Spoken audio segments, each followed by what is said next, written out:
DJ Sameer. जब से दिल बाने राजा मन हमर बुराए बा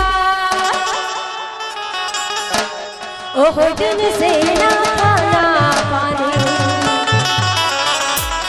एक बार ताली बजा दो। जब से दिल बाने राजा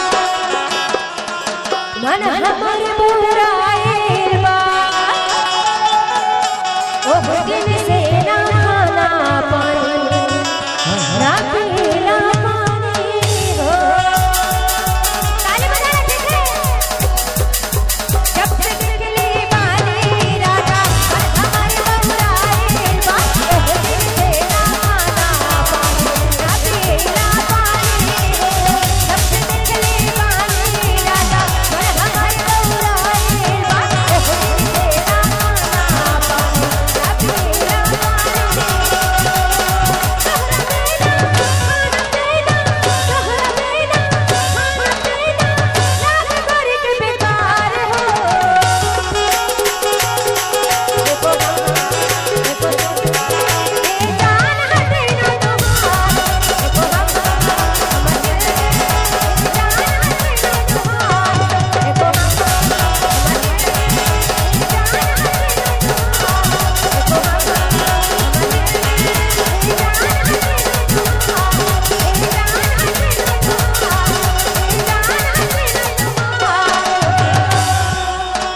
डीजे समीर आपका हार्दिक स्वागत करता है।